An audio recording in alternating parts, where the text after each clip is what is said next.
Stay on it, baby. All right, there's another one. Oh, yeah. All right.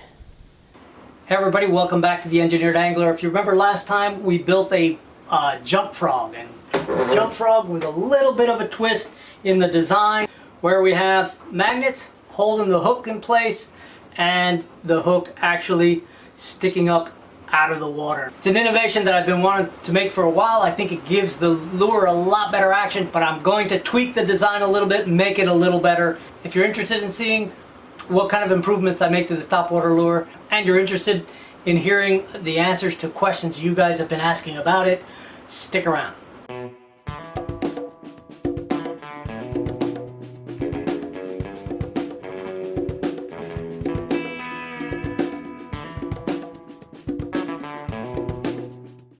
So the design, if you'll recall, was pretty straightforward.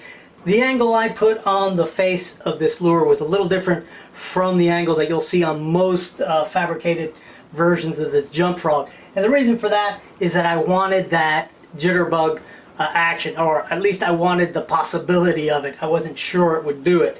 On the typical jump frogs, the angle's a little lower, closer to 40 degrees, and it really jumps the frog out of the water pretty quickly.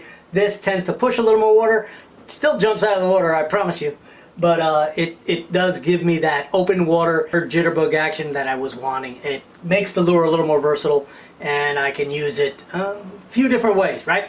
So a modification I've already made to the lure is this weedless gate here.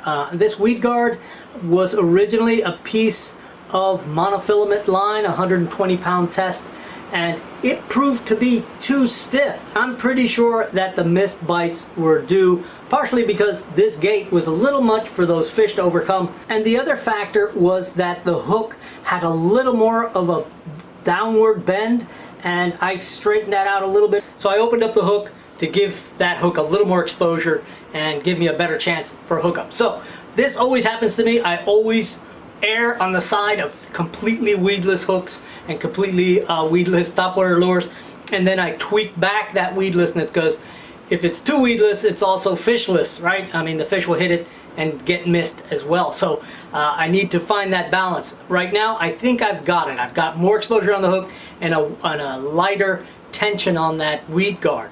One of the other challenges with this design was getting this lure to sit upright, because if you look at the lure, you have a lot of weight above the center line or above the float line, right?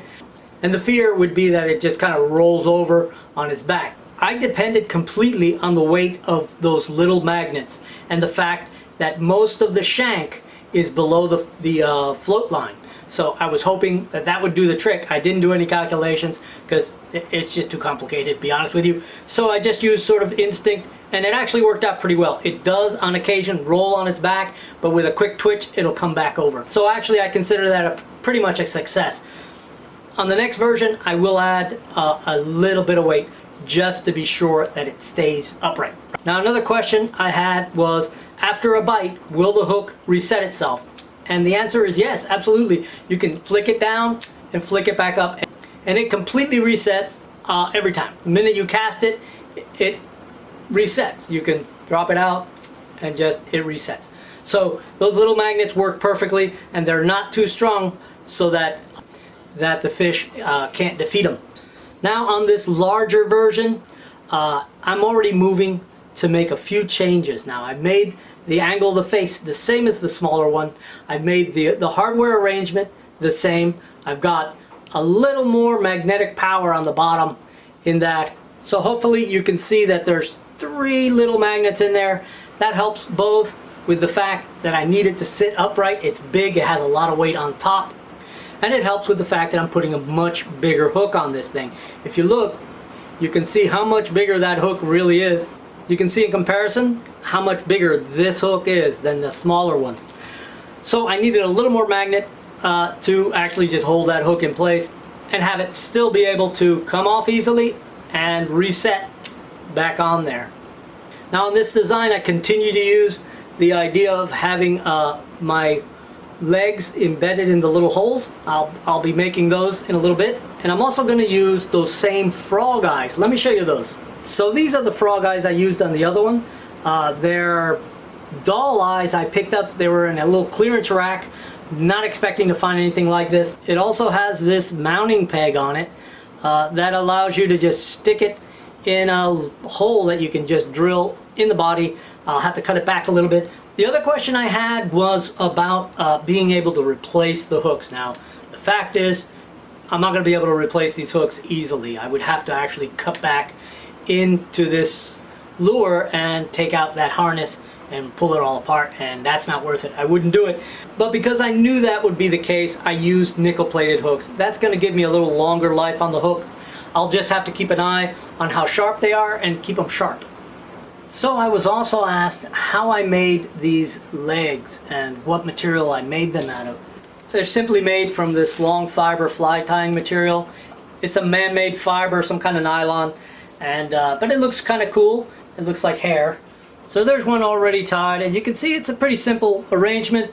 The idea is to get it tied tight enough at that little bunch so that you can get it in the little hole on this that I've drilled in there. Now you'll have to drill a big enough hole for how tight you can tie yours. But let me show you how I do it. So the first step is to make sure you've got the fiber you need, and I'm going to go ahead and go with a lighter color. This is more of a chartreuse. I would cut the portion you're going to use a little longer than you're going to use. You can always trim a little off. Make sure that the amount you choose is going to make the leg size you want and be able to be tied back down small enough that you'll be able to stick it in the little hole in the back of the lure. I'm just going to cut this right here. That should do me. So I'm going to go ahead and tie off this end. Alright, so the trick is going to be getting this wrapped. Now it's a little difficult to wrap loose material like this because it's going to tend to sort of bend away from you. You'll notice I give this line a couple of wraps around the leg of this tool, and that's to give it a little tension. That friction will allow me to wrap this without me having to worry to add tension to the line. And so what I like to do is I'm going to pinch it down as small as I can.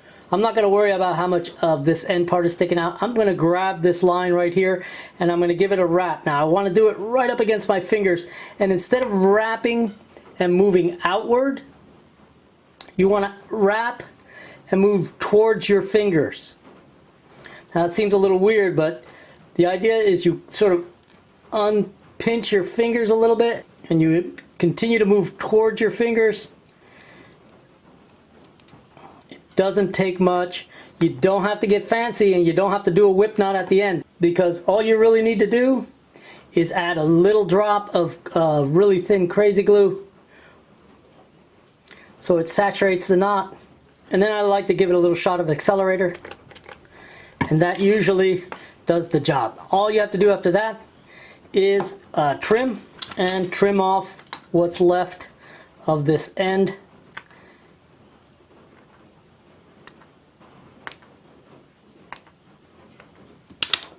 And there you go.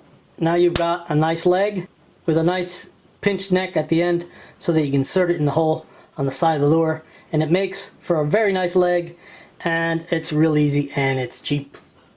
So let's see what it would look like. Now that's probably a little bit long, but I think it's going to look pretty cool in the water.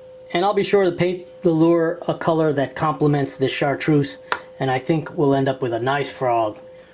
I really feel good about this lure. I think it's going to be a really good lure. It attracts a lot of attention. It casts pretty well, and it will come through just about anything. You can pretty much cast this stuff right into the sawgrass and just ease it back out, drop it right on the edge of the water and bring it back. And more often than not, you'll get a good hit between the time it touches the water and the time it gets to your boat. Let's talk about the paint scheme for this one. I plan to paint this mostly black. I wanted to do a bright yellow belly, like a neon yellow, like the tail's gonna be, or the legs are gonna be. But if you guys out there have any better ideas for a color scheme for this one, let me know. Give me some feedback in the comments, and who knows, I've painted a lure a color that was recommended before by one of my subscribers early on, and it really was a really great success. I caught a lot of fish with that lure, so thank you to you, and thanks to all you guys for watching. If you're enjoying these videos, please subscribe and offer me whatever suggestions you have. Thanks for watching. I'll catch you on the next video.